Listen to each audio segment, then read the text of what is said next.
Selamat pagi, Shalom. Wah, sekali lagi saya mau welcome Bapak Ibu Saudara sekalian yang hadir, terutama untuk menghadiri baptisan ya. Saudara, anak, cucu, mantu, saudara datang, welcome sekali lagi. Kalau saudara melihat wajah-wajah baru, tolong dikasih sambutan, high five, tepuk, jangan tepuk jidat ya, tepuk bahunya. Welcome juga untuk Riri dan keluarga yang ada di sini ya, teman dari Judah ya, dari sekolah jauh di sana rumah kita ya. Puji Tuhan, welcome saudara sekalian. Haleluya, puji Tuhan. Saudara, sebelum kita mulai, saya percaya saudara datang ke sini bukan sekedar karena ini hari Minggu ya, harus datang, tetapi terutama kita datang untuk mendengarkan firman Tuhan.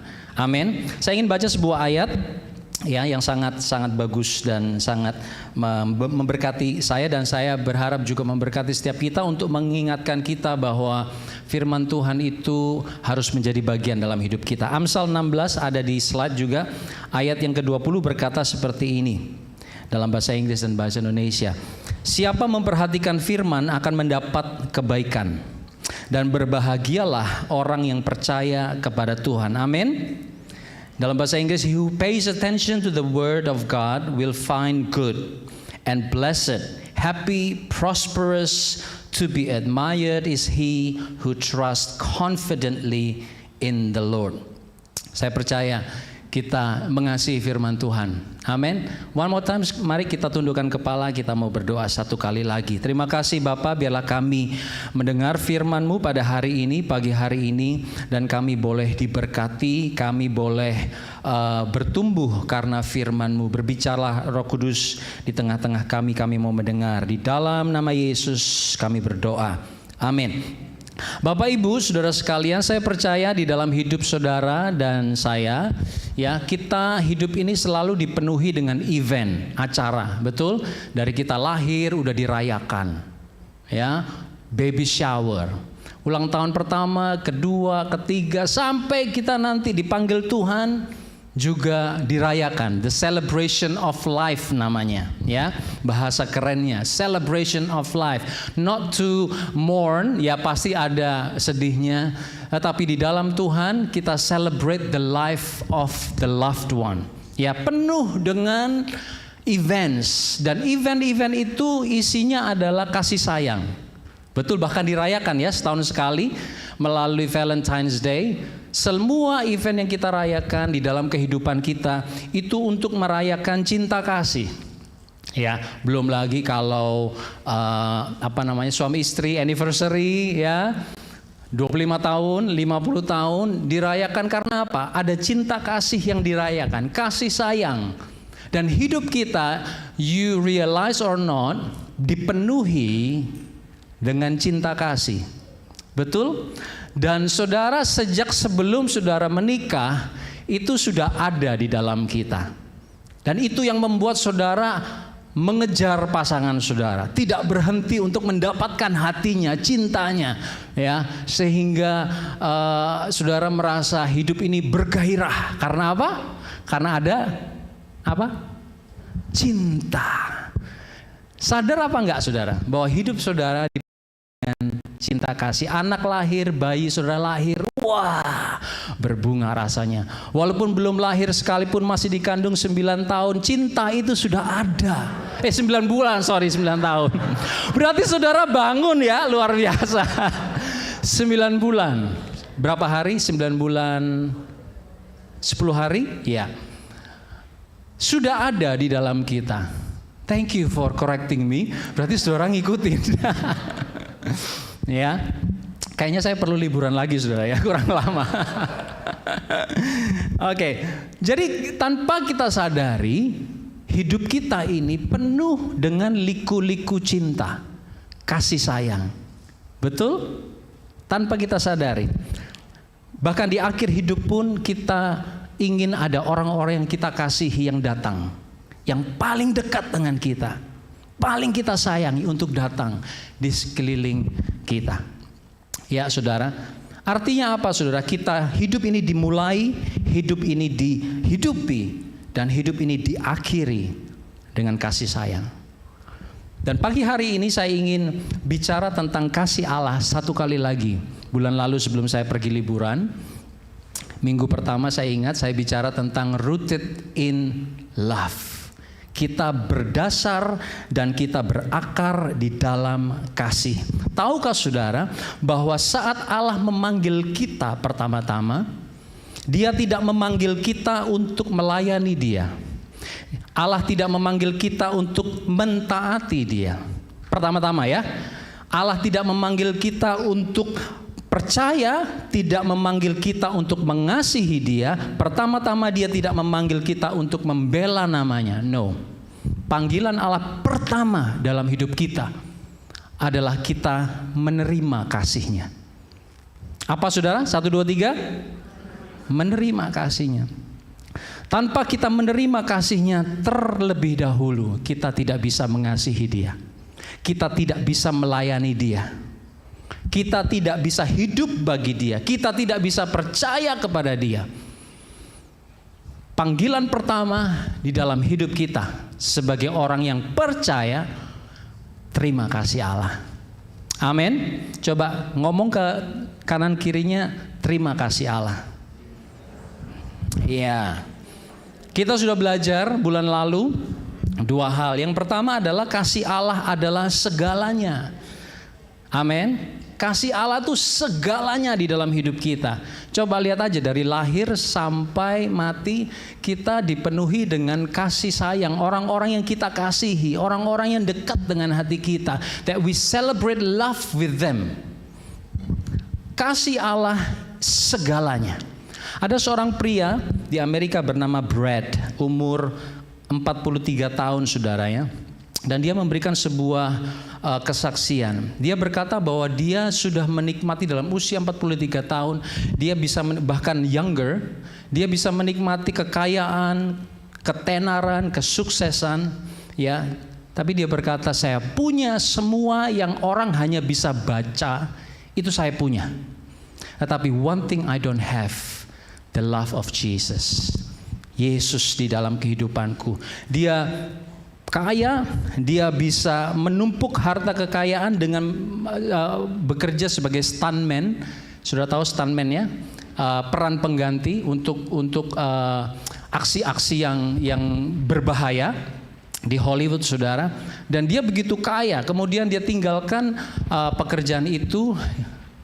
Dia kehilangan pegangan, kemudian dia masuk di dalam drugs, berkecimpung terikat dengan drugs, dan kemudian saudaranya menolong dia untuk dapatkan pekerjaan yang lain dengan cara bisnis auction, jual rumah.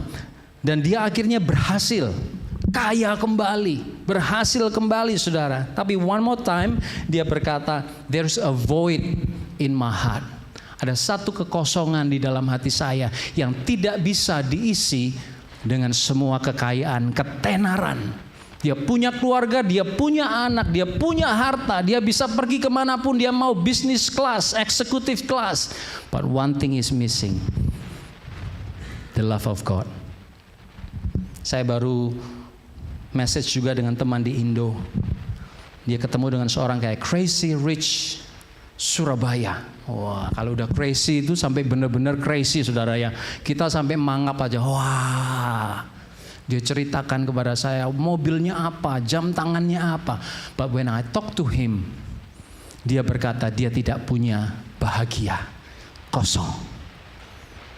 Tidak ada satupun di bumi ini yang kita kejar yang bisa mengisi kekosongan di dalam hidup kita. Amin. Itu berarti kasih Allah itu segala yang kita perlukan. Kita bisa punya segala sesuatu. 1 Korintus 13 katakan, kamu bisa ngomong dalam bahasa malaikat, kamu bisa memberi apapun, bahkan memberi dirimu untuk dibakar. Tetapi kalau kamu tidak ada kasih, semuanya apa? Sia-sia. Wah, pinter saudara. Semuanya sia-sia, kosong. Ya. Oleh karena itu one day Brad ketemu dengan Yesus.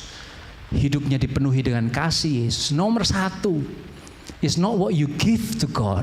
It's not what you do to God. It's not what you serve God with. But number one, terima kasih Allah di dalam hidup saudara. Yang kedua, bulan lalu saya katakan kasih Allah bukan sekedar perasaan. Kalau kasih Allah itu berdasarkan perasaan, dia hitung-hitungan sama saudara. Kamu udah kasih apa sama gua? Betul? Kamu udah berbuat baik seberapa banyak, baru gua mau kasihin, cintain hidupmu, berkatin hidupmu. Kasih Allah tidak seperti itu, Bapak Ibu Saudara sekalian. Seringkali kita punya perasaan seperti itu. Aduh, aku barusan sakit hati ya. Mungkin Tuhan akan menghukum, mungkin Tuhan akan membenci aku. Kita bisa punya hati seperti itu, tapi believe the word of God. Kasih Allah, tadi kita nyanyi. Kasih Allah apa? Tak berkesudahan, never ending. Terima kasih Allah. Bukan cuma kita terima pada waktu kita terima Yesus. Setiap hari kita harus terima kasih-Nya. Pada waktu kita mau menghukum diri sendiri, pada waktu kita mau menyalahkan orang lain, pada waktu kita ingin korek-korek kesalahan orang lain, masalah orang lain, pada waktu kita ingin membenci, jengkel, kecewa, kita ingat kasih Allah begitu besar di dalam hidupku. Ya. Oleh karena itu Rasul Paulus pada waktu dia sedang ada dalam kenyamanan, dilayani pedicure, manicure, dia sedang dilayani dengan anggur dan sebagainya, dia menulis surat tentang kasih. Betul saudara? Itukah yang dialami? Dia sedang ada di dalam penjara, sedang dicambuk, sedang ada di penjara yang paling dalam, paling gelap. Dia tulis surat kepada jemaat di Efesus. Aku berdoa supaya kamu mengenal kasih itu. Karena dia tahu kasih Allah itu tidak tergantung perasaan. Kita mau seburuk apapun, kasih Allah ada bagi kita. Amin saudara. Saat ini bukan cuma pada waktu saudara terima Yesus, bukan cuma pada waktu sekarang saudara sudah jadi orang Kristen, dia mengasihi saudara. Firman Tuhan berkata, pada waktu kamu masih berdosa, dia sudah mati bagi engkau dan saya. Amin. Di mana kita bisa temukan kasih yang seperti itu? Ya saudara, hari ini kita mau belajar bahwa kasih Allah itu proaktif dan bukan reaktif. Ya, God's love is proactive atau mengambil inisiatif dan bukan reaktif. Kita baca 1 Yohanes 4 ayat 10. Sama-sama di layar. Inilah kasih itu. Kita baca sama-sama saudara ya. 1, 2, 3.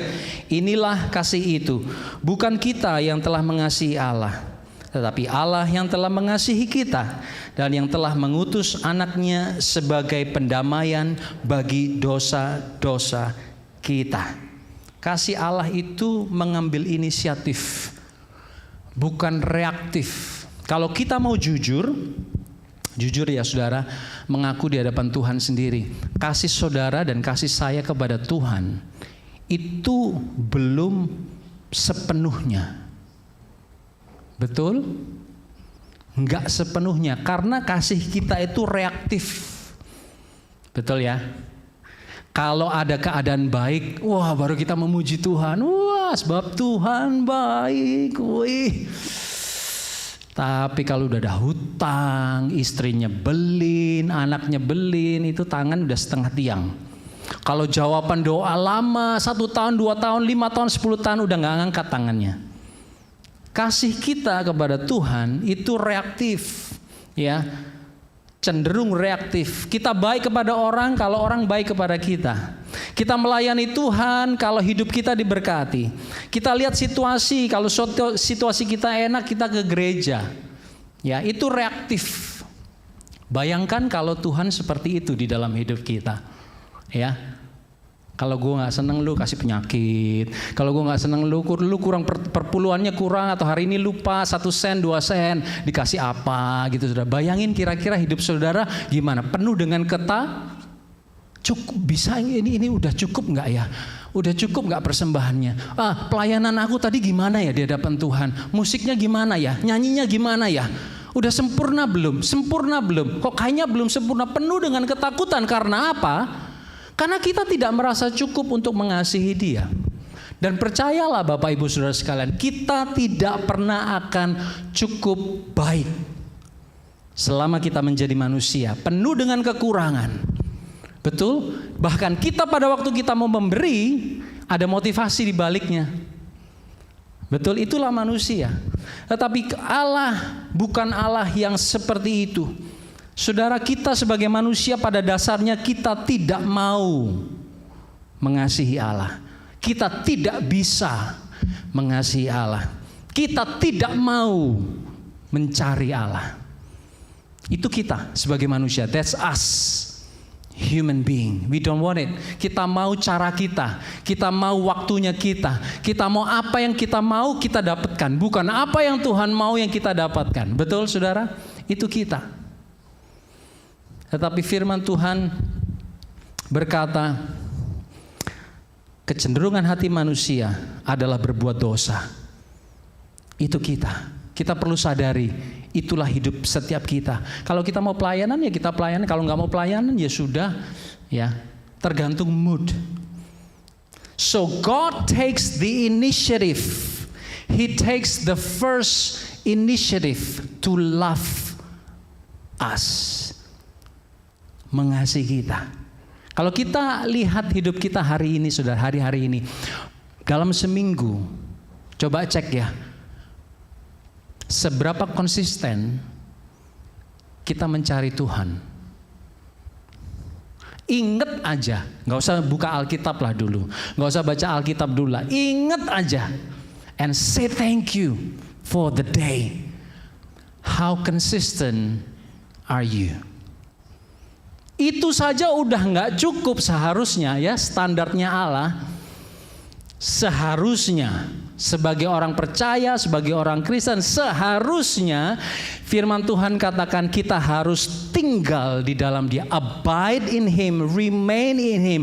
Artinya every single time we acknowledge, we remember God every single second. But kita nggak bisa seperti itu, betul? Kita sering lupa, betul saudara? That's why God takes the first initiative. Dia ambil resikonya. Walaupun kamu belum mengasihi aku sudah mengasihi kamu. Walaupun kamu belum nggak selalu ingat kepadaku, aku ingat kepadamu. Walaupun kamu belum berkorban, aku berkorban duluan. While waiting, waktunya kapan kamu akan datang? Kapan kamu mau merendahkan diri di hadapanku? I will wait. Kapan mau berserah? Kapan mau mengangkat tangan dan berkata, datanglah jadi Tuhan dan Juru Selamat di dalam hidupku. God is waiting. Every single moment. Bangun pagi, Dia lagi nunggu saudara bangun. Saudara udah bangun, nomor satu pikirannya, makan siang apa ya buat anak-anak. Nah itu saya. Kadang malam udah capek. Besok aja deh. Pokoknya di kulkas ada frozen ini ya udah besok pagi kita pikirin. Begitu bangun, makan siang apa ya hari ini buat anak-anak. Ya, ngaku ya saudara, bukan saya aja loh yang ngaku. Saudara juga pasti punya pemikiran seperti itu. Ya, tetapi apakah kita mengasihi Dia dengan sepenuhnya? Saudara, kalau bukan Allah yang terlebih dahulu mengasihi kita, habislah kita. Kita tidak punya pengharapan. Kita yang tidak ingat Tuhan saja setiap hari, Dia masih memberkati saudara. Amin. Masih bisa nafas. Masih kalau kerja masih bisa mikir dengan baik, masih bisa mengambil keputusan dengan baik. Coba satu urat aja ya dibengkokin gitu. Saudara gini saudara, nggak bisa mikir. Betul? Semua walaupun kita tidak ingat Tuhan setiap hari, He still loves you. Coba kita lihat perbandingannya saudara. Kita bisa lihat suatu gambaran yang sederhana tentang kasih Allah itu melalui parenting, papa dan mama. pada waktu bayi itu masih ada di kandungan, saudara sudah cinta nggak? Ibu-ibu terutama, angkat tangan yang sudah punya baby. Ya, kalau setengah itu berarti nggak sure itu baby saya atau enggak. Punya baby itu bangga gitu, wah saya punya anak ya. Itu udah cinta, udah sayang. Bayi saudara udah bisa kasih sesuatu buat saudara? Belum. Tapi saudara udah prepare, bajunya apa kalau lahir, kamarnya mau dicat apa, betul ya? Bajunya seperti apa, udah di prepare semua. Bahkan ada ibu-ibu yang lebih OCD, yang lebih mikirnya jangka panjang. Ya, temannya punya anaknya perempuan, bayinya perempuan, yang tetangganya bayi laki, bisa nggak nanti 20 tahun lagi kita kawinin mereka berdua? Udah mikirnya jauh. Manusia saja bisa mengasihi sedemikian, ibu-ibu ya, saya ngomong sekarang ibu-ibu, nanti bapak-bapak terakhir. Bisa mengasihi sedemikian rupa sehingga mereka bisa plan. Supaya apa? Masa depan anak-anaknya menurut pikiran kita. Ya, saudara? Betul ya ibu-ibu? Bapak-bapak katakan amin. Gak berani ya bapak-bapak. Ya, bayi itu pada waktu dia lahir, dia gak akan seperti ini. Thank you mami, I love you mami. Mami mau dibantuin apa? Masih bayi ya. Mami mau dibantuin apa? Aku ganti popok sendiri ya mami ya. Aku bikin susu sendiri supaya mami bisa tidur. Ada yang begitu saudara? But yet mami di sini, you will do it for them. Betul? Bangun tengah malam, sakit pun harus masak buat anak, bikin susu. Saudara minta bayaran imbalan dari bayi saudara? No. Ya. Dulu badannya langsing, setelah gara-gara kamu bertiga ini, mama jadi langsung seperti ini. Ya. Saudara nggak akan persalahkan anak-anak saudara terus dari bayi sampai gede karena keadaan tubuh saudara, karena melahirkan mereka. Enggak kan? Karena apa? Karena saudara mengasihi, menyayangi mereka lebih daripada keadaan tubuh, keadaan keuangan, keadaan rumah tangga saudara. Betul ibu-ibu katakan amin? Iya. Mom, you take the initiative. You said to your baby, I want to have her and love her no matter what. Ya, sudah dewasa, ada yang ingat sama maminya? Boro-boro. Ada yang ingat? Bagus, Alfred, ingat sama maminya, good. Ya. Tapi tidak diingat pun, saudara nuntut nggak sama anak-anak? Nggak. Tante Yulia, that's good tante. Nggak nuntut, karena mereka berpikir mereka punya urusan sendiri, mereka punya kesibukan sendiri. Ya, I live my life, they live their life. Saudara, itulah kasih, itu gambaran kasih Allah yang take initiative. Bapak-bapak juga di sini. Ya, pada waktu engkau tahu bahwa istrimu hamil, ya, saudara, bapak-bapak pasti sudah mulai siap-siap nih. Wah, udah mulai nggak bisa tidur malam abis ini ya. Nggak bisa tidur nih. Harus siap-siap nih gantian sama istri. Itu udah di prepare, ya. Nanti nggak bisa soccer lagi, nggak bisa futsal. Ntar nggak bisa main basket tengah malam misalnya seperti itu, malam-malam, ya. Dan bapak-bapak, pada waktu bayimu lahir, bayimu nggak akan berkata, "Pak, nanti aku mau disekolahin di mana ya? Nanti aku dapat uang saku berapa ya? Kapan aku dapat mobil, Pak?" Nggak akan gitu. But you dads, you think for them. Nanti you save up money for them. Mereka nggak minta loh. Mereka juga nggak tahu loh apa yang mereka butuhkan di dalam kehidupan. Mereka tidak tahu apa yang akan terjadi 5, 10 tahun, 15 tahun, 20 tahun lagi. But yet dads, you prepare for them. Why? Because you love them. Engkau tahu mereka akan bikin repot. Kita tahu anak-anak itu nanti akan bandel. Ya, Noni. Saya dulu tinggal sama Tante Yulia. Tante Yulia bisa berdiri. Ini mami saya di Sydney yang pertama. Iya. Noni adik-adiknya kita tinggal bersama, ya. Saya tahu bandelnya Noni dulu. Ya, but yet Tante Yulia itu selalu masak, nggak pernah enggak. buat anak-anak. Ya, walaupun anak-anaknya mungkin udah gak mau makan ya, karena baunya aja udah blenger gitu ya. Tapi iya, saya yang makan. Ya, karena Tante Yulia itu catering dulu, saudara. Dan itu orang tua pasti akan lakukan tanpa disuruh, tanpa dia minta imbalan anaknya untuk mengingat.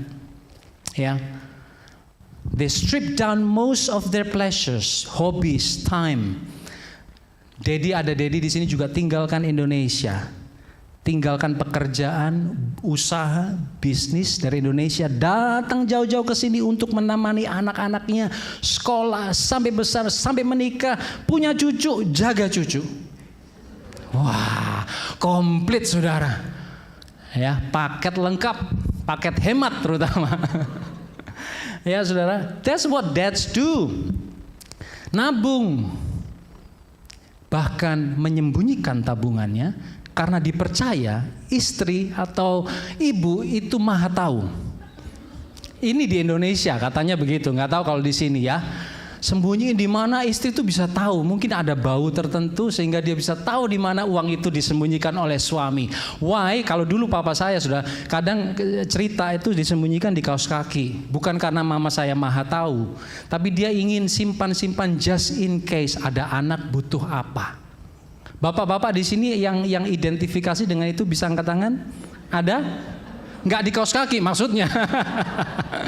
Yang nyimpen buat rainy days. Ada? Pasti ada ya. Walaupun mungkin nggak disembunyiin tapi dibangkan.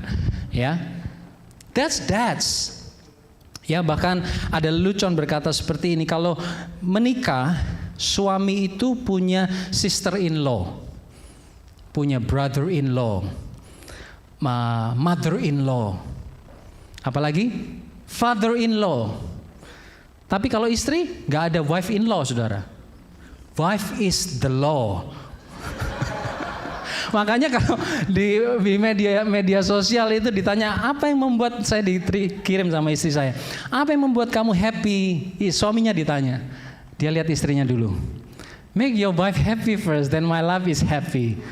Saudara, so my point is, dads sacrifice also, moms sacrifice also, buat anak-anaknya tanpa diminta, karena mereka tahu the kids cannot survive without love.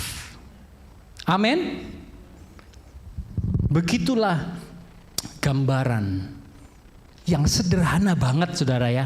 Jangan disamakan, oh orang tua itu seperti Allah nih kasihnya. No, itu hanya gambaran kecil saja. Kasih Allah di dalam hidup kita kecil, saudara, dibandingkan kasihnya. Kita belum mati buat anak-anak kita. Ya, Bapa di surga kirim anaknya mati bagi saudara dan saya. Itu luar biasa. Ingat, kasih kita kepada anak-anak itu hanya gambaran kecil. Sudah ada seorang pendeta yang lagi viral hari-hari ini, yang anaknya meninggal di Surabaya, ya, bunuh diri karena dia dibully. Anak ini dibully di sekolah, kemudian dia bunuh diri, lompat dari 12 lantai 12 kalau nggak salah, saudara ya, atau 8, lompat. Kemudian dari podcast cerita, ayah ini berkata, aku ingin ketemu anakku yang sudah menjadi jenazah. Aku ingin ketemu anakku. Jangan Pak, jangan. Dia udah gak berbentuk, udah hancur mukanya. Enggak, aku ingin ketemu anakku. Dia anakku pada waktu dia masih ganteng. Pada waktu dia meninggal, dia pun masih anakku. Dia masuk ke ruang jenazah, dia peluk anaknya. That's love, but that's only a glimpse of God's love. Ingat baik-baik, saudara, it's only a glimpse, sedikit saja gambaran kasih Allah di dalam kehidupan kita. Oleh karena itu Rasul Paulus berkata dalam Efesus 3 ayat 18-19, aku berdoa supaya kamu dapat mengenal kasih itu sekalipun ia melampaui segala pengetahuan, terlalu besar Sehingga kita tidak akan pernah bisa mengerti kenapa kok dia begitu mengasihi. Because he is love. Ya saudara, terima kasihnya. Ingat kasihnya setiap hari. Pada waktu saudara khawatir akan masa depan saudara, keluarga, anak, cucu, mungkin nanti gimana ya besarnya, ekonomi sedang seperti ini, keadaan dunia sedang seperti ini, anak-anakku seperti apa ya. Ingat kasih Allah bagi mereka jauh lebih besar bagi kehidupan mereka. Amin, Bapak Ibu Saudara sekalian. Ya, kalau saudara mau khawatir, saudara mau takut, saudara mau kecewa, ingat kasihnya sudah diberikan di dalam hidup saudara, so you can handle it, so you can cope with all things in the world. Ya, saudara. Satu kali mama cerita, dia lagi ingat-ingat kemarin kami liburan itu karena permintaan orang tua, permintaan mama ya, karena dia ulang tahun 80, jadi pengen ketemu seluruh keluarga. Dari Amerika, dari Bali, dari Australia ketemu kami, jadi satu kumpul. Kemudian kami ingat cerita dia tuh kan gak pernah ketemu papanya. Dalam kandungan papanya pergi perang, saudara ya, karena tentara Jepang pergi perang. Jadi sampai 80 tahun kemudian dia tidak pernah cari, nggak tahu juga carinya seperti apa. Jadi dia tuh mama tuh cuman wondering aja, dia seperti apa ya, orangnya seperti apa, mukanya seperti apa ya. For 80 years, sometimes dia wondering, aku ini berasal dari mana? Yang di Jepang di sana itu gimana, itu nggak pernah ada jawabannya. Nah, satu kali dia teringat suatu cerita, kisah pada waktu dia masih kecil di Sumba di Indonesia. Hanya sedikit-sedikit orang yang punya pengalaman dengan papa dia yang cerita, ya, nggak bisa seluruhnya. Ada sebuah cerita seperti ini. Papamu itu adalah orang, bukan cuma tentara biasa, not a normal soldier, Japanese soldier. Papamu itu punya position, high position in the army, Japanese army. Karena pada satu waktu ada om kamu yang ketahuan something, melakukan sesuatu dan akan ditembak mati oleh tentara Jepang. Kemudian papamu itu dipanggil, namanya Yoshiharu Imamura. Yoshiharu Imamura, datang. Dia datang, kemudian dia ada di tempat itu sebelum penembakan terjadi dan dia suruh stop. Dan om ini seumur hidupnya dia ingat apa yang terjadi. Siapa yang menyelamatkan dia? Siapa yang membela hidupnya? Dia ingat seumur hidupnya dan dia selalu berkata, kalau bukan karena papamu, om ini sudah gak ada. Kalau bukan karena papamu, om ini udah lama mati. Bukankah hidup kita juga seperti itu? Kita harus terus mengingat kalau bukan karena Yesus mati di kayu salib ganti kita, kita gak ada di tempat ini, saudara. Amin. Oleh karena itu pagi hari ini itu saja yang ingin saya sampaikan tentang kasih Allah. Karena seringkali kita terlalu sibuk, kita terlalu enjoy dengan semua berkat dan kita lupa pemberi berkat. Kita lupa kekuatan di balik semua berkat-berkat yang Tuhan berikan.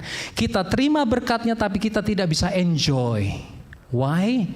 Karena kita lupa kasihnya di balik semua berkat yang Tuhan berikan dalam hidup kita. Ada kasih yang begitu besar yang berkorban so that we can enjoy life in Christ Jesus. Jangan lupa kasih Tuhan. Kalau saudara kecewa hari-hari ini, bila jalan hidup saudara tidak mulus, jangan patah semangat dalam pergumulan menghadapi semua itu. Jangan marah, jangan kecewa. Karena Tuhan sedang membawa saudara dengan tangan kasih-Nya. Dia tidak berjanji langit akan biru. Amin. Dia tidak berjanji kalau saudara ikut Yesus semuanya enak. No. Tetapi dia berjanji dia akan menyertai. Dia akan membawa engkau sampai kepada jalan keluar, sampai kepada kemenangan, sampai kepada tanah perjanjian. But it's not what you think, it's what God thinks. Amin, saudara. Mari sama-sama kita pejamkan mata kita. Kita renungkan. Kalau saudara hari-hari ini sedang ada dalam pergumulan, saya percaya Tuhan izinkan kekecewaan, ketakutan, penderitaan, bahkan limitation, weakness, Tuhan izinkan terjadi di dalam hidupmu supaya engkau melihat kepada Dia, engkau berharap kepada Tuhan, dan engkau mengingat kembali kasih-Nya. Kasih-Nya tidak pernah reaktif. Kasih Allah konsisten. Kasih Allah selalu ada bagi saudara untuk menguatkan, untuk membimbing, untuk menuntun. Terima kasih, Pak. Mari sama-sama bangkit berdiri, kita naikkan pujian ini. Tiada ternilai. Kita sambil nyanyi, kita mau ingat akan kasih Tuhan.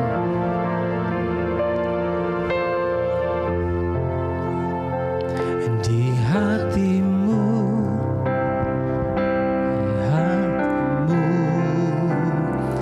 terukir namaku di matamu, terlukis wajahku, bukan karena kuat gagahku, namun hanya karena kemurahan-Mu. Meski terkadang aku terjatuh, tak pernah lelah Kau hampiriku, memelukku dengan cinta-Mu. Betapa besar mulia kasih-Mu. Bagi-Mu Tuhan segala pujian, hormat, kemuliaan tiada ternilai. Salib-Mu Tuhan sungguh berharga. Engkau Yesus. Sekali lagi dari atas, jemaat saja yang nyanyikan pujian ini. Katakan, di hatimu terukir namaku.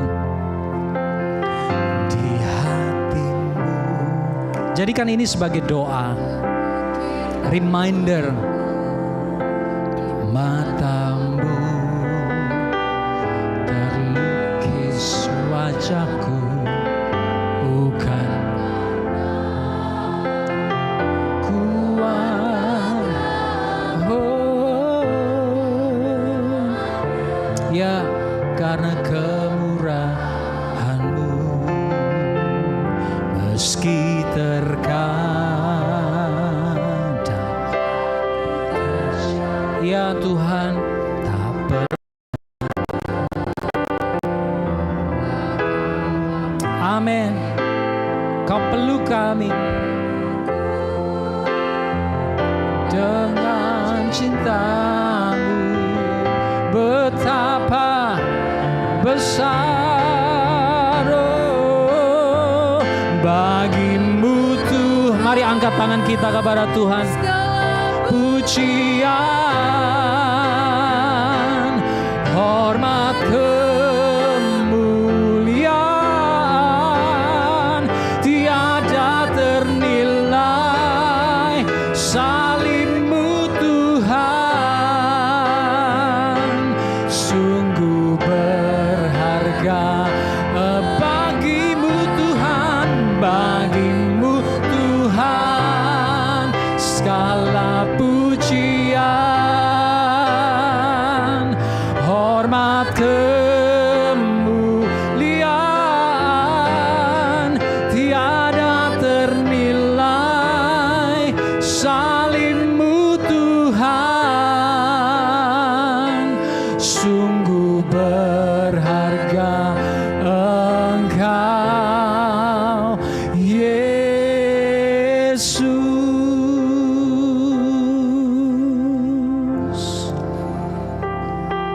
Ampuni setiap kami, seringkali kami akui kami lupa, bahkan kami dengan sengaja memalingkan wajah kami daripadamu Tuhan. Karena kami masih ingin memuaskan keinginan kami sendiri. Tanpa kami sadari, tangan-Mu itu selalu menopang, menjaga, melindungi kami. Sampai hari ini kami ada di hadapan-Mu dalam hadirat Tuhan di tempat ini. Bukti kasih-Mu mengikuti, menyertai. Mungkin keadaan kami tidak seperti yang kami harapkan, tidak seperti yang kami doakan. Tetapi kami percaya kami ada di dalam rencana Tuhan. You are not yet finished with us. Engkau sedang menyediakan masa depan yang penuh dengan damai sejahtera bagi kami. Oleh karena itu pagi hari ini setiap kami jemaat-Mu di tempat ini, kami mau buka hati kami Tuhan untuk terima kasih-Mu. Satu kali lagi Engkau banjiri kami, aliri dengan kasih Yesus di dalam hidup kami Tuhan. Terima kasih Bapa. Terima kasih Tuhan. Setiap saudara mari angkat doa di dalam hati saudara. Nyatakan ucapan syukur-Mu apapun. Terima kasih Tuhan. Untuk kesempatan, untuk hidup. Terima kasih untuk anak-anakku. Terima kasih untuk istri, suami. Terima kasih untuk gereja. Terima kasih untuk segala sesuatu yang kami boleh nikmati. Naikkan saudara. Naikkan kepada Yesus Tuhan. Terima kasih Yesus. Thank you Jesus. Thank you Jesus. Satu kali lagi katakan, bagi-Mu Tuhan segala pujian. Mari angkat tanganmu kepada Tuhan, katakan hormat kemuliaan tiada ternilai, salib-Mu Tuhan sungguh berharga. Satu kali lagi katakan, bagi-Mu Tuhan segala pujian, hormat kemuliaan tiada ternilai, salib-Mu Tuhan sungguh berharga. Engkau Yesus sungguh berharga, sungguh berharga. Engkau Yesus. Sekali lagi katakan, sungguh berharga. Engkau Yesus.